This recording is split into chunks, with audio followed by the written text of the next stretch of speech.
మిర్చి కా సలాన్ అన్ని రైస్ బాత్లోకి చాలా బాగుంటుందండి. ఇది బిర్యానీలోకి, పులావ్లోకి, జీరా రైస్లోకి, ఎందులోకైనా సరే, మామూలు వైట్ రైస్కైనా సరే గ్రేవీ మాత్రం చాలా సూపర్గా టేస్ట్ ఉంటుంది. మిర్చి కా సలాన్ గుమ్మగుమ్మలాడు అదిరిపోయే టేస్ట్ రావాలంటే మిర్చి కా సలాన్ ఇలా చేయండి. అద్భుతమైన రుచి అమోఘంగా ఉంటుంది. ఈ మిర్చి కా సలాన్ ఒక రైస్కే కాకుండా అండి, మామూలుగా అయితే జీరా రైస్, పులావ్, ఫ్రైడ్ రైస్, ఏ రైస్కైనా సరే సూపర్గా ఉంటుంది. బిర్యానీ రైస్ ఐటెంలకు అయితే చాలా బాగుంటుంది. మరి మీరు కూడా ఒకసారి ట్రై చేసి మీకు ఎలా కుదిరిందో మీకు కామెంట్స్లో పెట్టండి. వీడియోని మాత్రం ఎక్కడ స్కిప్ చేయకుండా చివరి వరకు చూసేయండి. నేను ఏమేమి వేసాను, ఎలా చేశాను అనేది మీకు క్లియర్గా అర్థమవుతుంది. హలో అండి, welcome to manage Monpa kitchen. ఇవాళ మనము మిర్చి కా సలాన్ చేసుకుందామండి. ఇక్కడ మనము మిర్చి కా సలాన్ చేసుకోవడానికి ముందుగా బజ్జి మిర్చి అయితే వస్తుందండి. ఇలా సన్నగా పొడుగ్గా ఉన్నటివి బజ్జి మిర్చి తీసుకుందాము.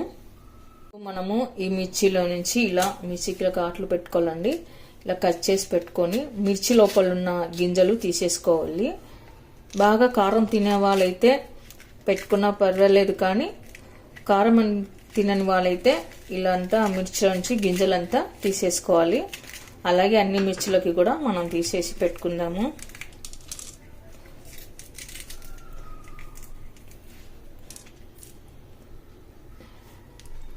ఇలా అన్ని మిర్చిలోకి అయితే తీసి పెట్టుకోవాలి.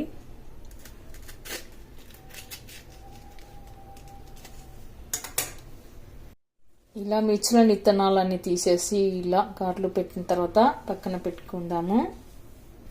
ఆ తర్వాత ఇప్పుడు మనం కడాయి పెట్టుకొని అందులోకి వేరుశనగలు, పల్లీలు వేసుకుందాము. పల్లీలు కాస్త దొరగా అయ్యే వరకు వేయించుకోవాలి. తర్వాత ఇప్పుడు పల్లీలు కొద్దిగా కలర్ మారినాక మనము ధనియాలు వేసుకోవాలి. ఆ తర్వాత ఎండు కొబ్బరి, కొద్దిగా జీరా,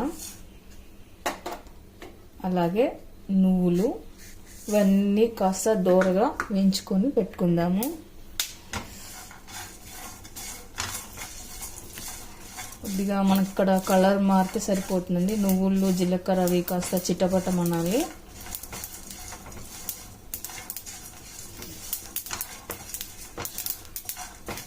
ఇప్పుడు కొద్దిగా గసగసాలు వేసాక సరే కలుపుకొని పెట్టుకుందాము. ఆ తర్వాత కొద్దిగా చింతపండు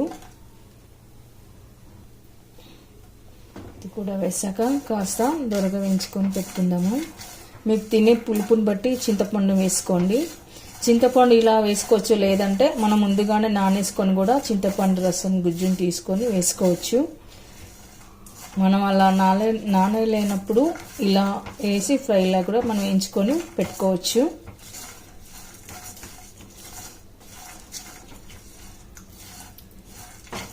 ఓకే అండి, ఇప్పుడు వీటిని మనం తీసి పక్కన పెట్టుకుందాము. కాస్త చల్లారే వరకు పక్కన పెట్టుకోవాలి. ఇప్పుడు మనం ఒక ప్లేట్లోకి అయితే తీసుకొని పెట్టుకుందాము. అంతవరకు ఇది కాస్త చల్లగావాలి. అంతవరకు తర్వాత మనము అదే కడాయిలో కొద్దిగా ఆయిల్ వేసుకోవాలి. ఇప్పుడు ఆయిల్ హీట్ అయిన తర్వాత కట్ చేసి పెట్టుకున్న ఆనియన్ వేసుకోవాలి. తర్వాత 2 గ్రీన్ చిల్లీ వేసుకోవాలి. ఇప్పుడు అల్లం వెల్లుల్లి కూడా వేసుకోవాలి. ఒకసారి కలుపుకొని పెట్టుకుందాము. ఆనియన్ కొద్దిగా కలర్ మారే వరకు మనం కలుపుకొని పెట్టుకోవాలి. ఆ తర్వాత ఇప్పుడు మనము స్టవ్ ఆఫ్ చేసుకొని ఇది కూడా కాస్త చల్లారనివ్వాలి. ఈలోగా మనం ఒక మిక్సీ జార్ తీసుకొని ఇందులోకి వేయించి పెట్టుకున్న పల్లీలు, ధనియాల మిశ్రమాన్ని ఇందులోకి వేసుకోవాలి. ఫైన్గా గ్రైండ్ చేసి పెట్టుకుందాము. ఆ తర్వాత మనం ఇలా పౌడర్ చేసి మిక్సీ పట్టి పెట్టుకున్న తర్వాత ఇందాక వేయించి పెట్టుకున్న ఆనియన్ మిశ్రమాన్ని కూడా వేసుకోవాలి.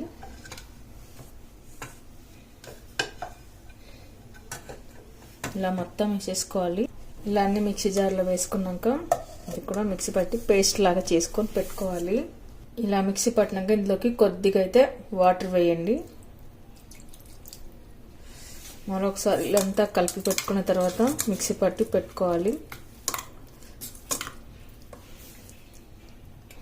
చూడండి, వాటర్ వేయడం వల్ల ఇలా అయితే స్మూత్గా పేస్ట్ లాగా అయితే వస్తుంది.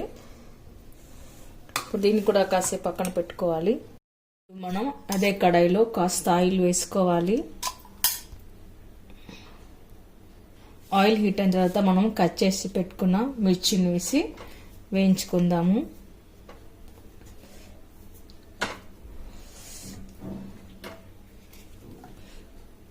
ఇప్పుడు మనం మిర్చిలన్నీ కాస్త కలర్ మారే వరకు వేయించుకోవాలి. మిర్చి పైన స్కిన్ కలర్ మారుతుంది కదా, కాస్త కాలుతుంది. అప్పుడు మనం తీసి పక్కన పెట్టుకుందాము.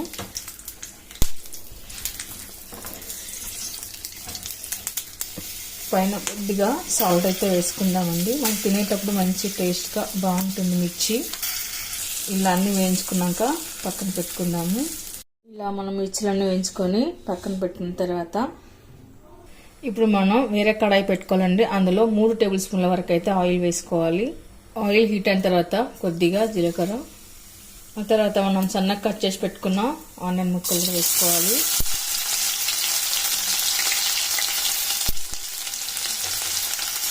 ఆనియన్ బాగా ఎర్రబడే వరకు కలుపుకొని పెట్టుకుందాము.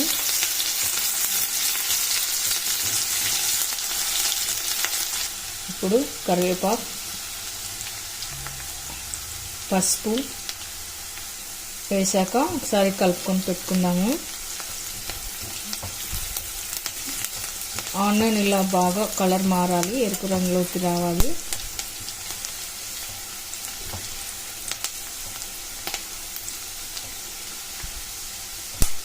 ఇలా బాగా వేగిపోయాక ఇందాక మనం మిక్సీ పట్టి పెట్టిన గ్రేవీని వేసుకోవాలి. గ్రేవీ మొత్తం వేసేసుకుందాము.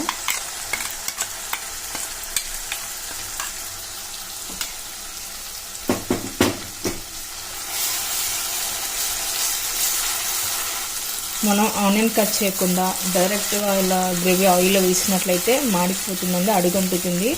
కాబట్టి కొద్దిగా మనం ఒక చిన్న సైజు ఉన్న ఆనియన్ తీసుకొని కట్ చేసుకొని వేసుకోవాలి.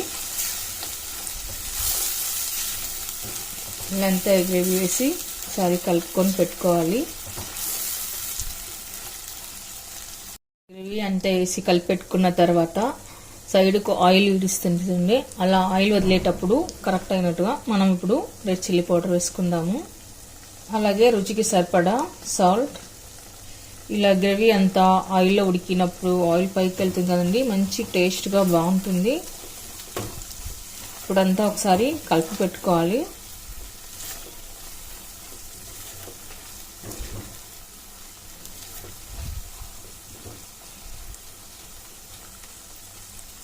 ఇలా అంతా కలిపి పెట్టుకున్న తర్వాత వాటర్ వేసుకుందాము.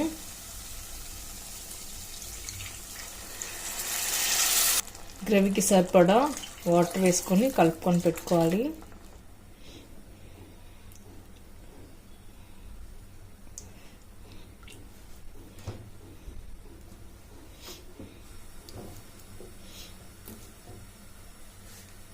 ఇప్పుడు గ్రేవీ పైన ముక్కలు పెట్టేసి కాసేపు మనము ఉడికించుకోవాలి. ఇప్పుడు గ్రేవీ మరింత కమ్మదనం రావడం కోసం మనం కొద్దిగా బెల్లం అయితే వేసుకుందాము. బెల్లం వేసాక ఒకసారి కలుపుకొని పెట్టుకోండి.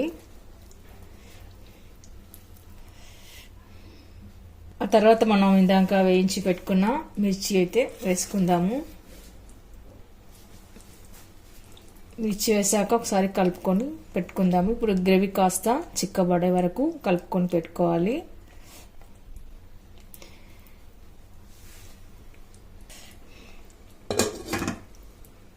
మనం మిర్చి వేసాక కాస్త దగ్గర పడి ఉడికించుకోవాలండి. గ్రేవీ అంతా దగ్గర పడి చిక్కదన్నం వచ్చిన తర్వాత కలిపేసుకొని పెట్టుకుందాము.